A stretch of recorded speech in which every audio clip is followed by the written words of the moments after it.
तीन बहनों की लालची भाभी। करिश्मा, रेशमा और मनीषा तीन बहनें हैं। उनका एक भाई भी है, मयंक। मयंक अपनी बहनों को बहुत प्यार करता है, लेकिन मयंक की पत्नी सविता इस मामले में मयंक से बिल्कुल ही अलग है। वो अपनी ननदों का जितना बुरा कर सकती है उतना बुरा करती ही रहती है और अपनी ननदों पर हुक्म भी चलाती है। करिश्मा, करिश्मा, तुमने अभी तक नाश्ता नहीं बनाया? तुम्हारे भैया को ऑफिस जाने में देर हो रही है। हाँ भाभी, बस अभी बनाती हूँ। करिश्मा, तुम ये ढीलापन छोड़ दो। कल को पराये घर जाना है। वहाँ अगर तुम इस तरह से काम करोगी तो लोग क्या कहेंगे कि माँ ने और भाभी ने कुछ सिखाया नहीं। और तुम्हारी दोनों बहनें कहाँ है? अब रेशमा मार्केट गई है और मनीषा सो रही है। क्या? सुबह के 8 बज रहे हैं और ये महारानी अभी भी सो रही है? ये कहते हुए सविता अपनी सास दुर्गा देवी के पास जाती है। माँ जी, देख रही हो अपनी बेटियों के तौर तरीके? क्या हुआ बहू, सुबह सुबह क्या कर दिया मेरी बेटियों ने? अरे एक तो अभी अभी उठकर किचन में गई है, दूसरी सुबह सुबह बाहर चली गई और तीसरी अभी तक सो रही है। क्या करूं मैं इन तीनों का? मैं तो परेशान हो गई हूँ। जा जाकर उठा उसे और रेशमा से मैं बात करती हूँ। सविता सीधा मनीषा के कमरे में जाती है और उससे कहती है, महारानी जल्दी उठो, सूरज सर पर आ गया है। भाभी थोड़ी देर और सोने दो ना, मैं रात को लेट सोई थी। वो क्या ना, यूनिट टेस्ट चल रहे हैं। शराफत से उठती है या नहीं, या फिर पानी की भरी बाल्टी डालूं तेरे ऊपर? नहीं भाभी, मुझे बिस्तर में नहीं नहाना, उठती हूँ मैं। मनीषा जल्दी से उठकर बाथरूम में चली जाती है। सभी आराम से बैठकर नाश्ता कर रहे होते कि तभी रेशमा बाजार से हाथ में सामान लिए आ जाती है। रेशमा को देखते ही सविता उस पर बरस पड़ती है। लो, आ गई महारानी।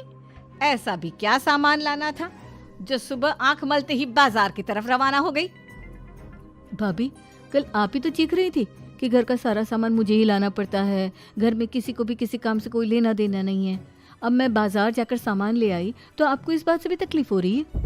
देख रही हो माँ जी, अपनी बेटी की जुबान कैंची से भी तेज चलती है। और मयंक, आप तो कुछ कहेंगे नहीं अपनी लाडली बहन को। रेशमा, अपनी भाभी से ऐसे बात नहीं करते। चलो माफी मांगो। भैया, मैं क्यों माफी मांगू? आप भाभी से बोलिए ना कि हम पर कम हुक्म चलाया करे। हम इस घर की बेटियां हैं और आपकी पत्नी की ननद है, नौकरानी नहीं। लो, कर लो बात। इनकी भलाई के लिए कुछ भी बोलो तो इन्हें बुरा लग जाता है। इस घर में यही इज्जत है मेरी। देख लो माँ जी, आपकी बेटी किस लहजे में मुझसे बात कर रही है। सविता वहाँ से चली जाती है। मयंक को बहुत गुस्सा आता है, वो भी वहाँ से चला जाता है। फिर करिश्मा रेशमा को समझाती है, रेशमा, तुम्हें भाभी से माफी मांग लेनी चाहिए थी ना। लेकिन दीदी, मैंने कुछ किया ही नहीं, तो मैं माफी क्यों मांगू? हाँ करिश्मा दीदी, रेशमा दीदी जैसे ही घर में आई भाभी ही उन पर चिल्ला रही थी। हाँ, मैं मानती हूँ कि गलती भाभी की थी। मैं तो इसलिए बोल रही हूँ कि भाभी ने माँ को तो पूरी तरह अपने वश में कर लिया है। वो हमारी बात सुनती ही नहीं। मयंक भैया हमारे लिए हमेशा खड़े रहते हैं, इसलिए उनकी बात का मान तो तुम्हें रखना चाहिए था ना। कोई फायदा नहीं दीदी, कुछ दिनों की बात और है, भाभी उन्हें भी हमारे खिलाफ भड़का देंगी। फिर वो भी माँ की तरह हमारी किसी बात का विश्वास नहीं करेंगे। इसी तरह सविता अपनी तीनों ननदों को किसी न किसी बात पर परेशान करती रहती थी। एक दिन मयंक अपनी तीनों बहनों के लिए गिफ्ट लाया। करिश्मा, ये तुम्हारे लिए हार का सेट। रेशमा, तुम्हारे लिए सुंदर सी ड्रेस। और मनीषा, तुम्हें किताबें पसंद है ना, तुम्हारे लिए किताबें लाया हूँ। थैंक यू भैया। थैंक यू भैया। थैंक यू भैया। करिश्मा, तुम्हारा नेकलेस कितना सुंदर है। ये भैया कहाँ से ले आए होंगे? मैंने भैया को 3 दिन पहले फोन पर ये डिजाइन दिखाया था और आज भैया ये ले आए। सविता तो अपनी ननदों के गिफ्ट्स देखकर जल गई और करिश्मा का नेकलेस तो उसे भी बहुत पसंद आया था। अपनी बहनों के लिए कितना अच्छा नेकलेस लेकर आए हैं, मुझे कभी कोई गिफ्ट नहीं दिया। मैं आज ही ये हार चुरा लूंगी। रात में सविता करिश्मा का हार चुरा लेती है और इसी तरह उसे अपनी ननदों की जो भी चीज अच्छी लगती वो उसे मांगती नहीं, बल्कि रात के अंधेरे में चुरा लेती। इसी तरह दिन बीतते गए और सविता ने मयंक के दिल में भी उसकी बहनों के लिए नफरत पैदा कर दी। एक दिन मयंक ने करिश्मा और रेशमा के लिए रिश्ता देखा और ये बात उसने घर में सबको बताई। माँ, करिश्मा और रेशमा के लिए बहुत अच्छा रिश्ता आया है। वो लोग कल इन्हें देखने आ रहे हैं। आप और सविता मिलकर सारी तैयारी कर लेना। ये सुनकर करिश्मा और रेशमा खुश हो जाती हैं, लेकिन सविता सोचती है, अगर इन दोनों बहनों की शादी हो गई तो घर और बाहर का काम कौन करेगा? मनीषा तो एक नंबर की कामचोर है, उससे तो किसी बात की उम्मीद लगाना ही बेकार है। मुझे इस शादी को रोकना होगा। अगले दिन सभी लड़के वालों के स्वागत की तैयारी करने में लगे होते हैं। तभी मयंक अपनी बहनों से आकर कहता है, तैयार हो गई तुम दोनों? देखो दोनों लड़के बहुत अच्छे हैं, मैं कोई कसर नहीं छोड़ना चाहता, इसलिए तुम उनके सामने अच्छे से बिहेव करना और अपनी भाभी से लड़ने मत लग जाना। करिश्मा, तुम वो नेकलेस पहन लो ना जो मैं तुम्हारे लिए लाया था। भैया मैं बहुत देर से वो नेकलेस ढूंढ रही हूँ, लेकिन मुझे मिल ही नहीं रहा। क्या तुमने नेकलेस खो दिया? तुम्हें पता भी है वो कितना महंगा था? तुम कोई काम ढंग से नहीं कर सकती। मयंक गुस्से में वहां से चला जाता है। थोड़ी देर बाद लड़के वाले भी आ जाते हैं। वो दोनों बहनों को पसंद कर लेते हैं और रिश्ता पक्का हो जाता है। लेकिन सविता के दिमाग में तो कुछ और ही खिचड़ी पक रही थी। वो पंडित जी के पास करिश्मा की कुंडली लेकर जाती है और उन्हें पैसे देकर करिश्मा की कुंडली बदलवा देती है। जब लड़के वालों के पास करिश्मा की कुंडली जाती है तो वो दुर्गा को फोन करते हैं। बहन जी, हमने करिश्मा की कुंडली अपने पंडित जी को दिखाई थी। आपकी बेटी की कुंडली नहीं बल्कि दोषों का पिटारा है। देखिए, मैं और मेरे पति इन सब बातों में बहुत विश्वास करते हैं, इसलिए हम आपकी बेटी से अपने बेटे की शादी नहीं करा सकते। इस तरह करिश्मा का रिश्ता टूट जाता है और सभी घर वालों को बहुत दुख होता है।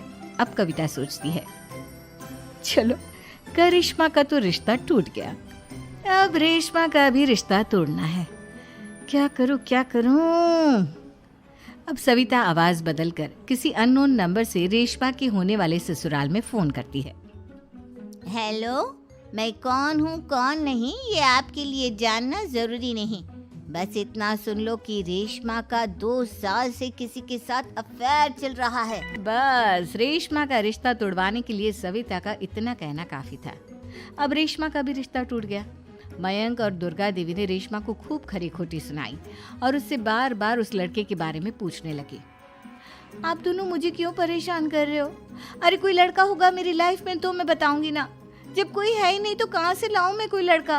तो तेरे होने वाले ससुराल वालों को फोन किसने किया था? माँ मैं नहीं जानती किसने फोन किया था, मैं सच कह रही हूँ। मैं तो पहले ही कह रही थी इसकी लगाम खींच कर रखो, लेकिन मेरी सुनता ही कौन है। आप चुप रहिए भाभी, ये सब आपका ही किया धरा है। अब तीनों बहनों को विश्वास हो जाता है कि ये सब उनकी भाभी ही कर रही है। तीनों बहनें अपनी भाभी को सबक सिखाने के लिए एक वकील कर लेती है और घर में हिस्सा मांगना। देखो भैया, माँ बाप की जायदाद में जितना बेटों का हक होता है उतना ही बेटियों का, इसलिए इस घर के 4 हिस्से होंगे और हमें अपना हिस्सा चाहिए। मैंने तुम्हारे लिए क्या क्या नहीं किया और तुम इस घर में हिस्सा मांग रही हो?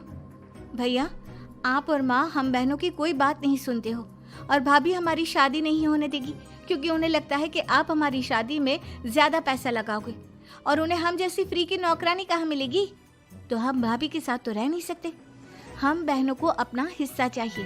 अरे तुम्हें शर्म आनी चाहिए अपनी भाभी पर ऐसा इल्जाम लगाते हुए।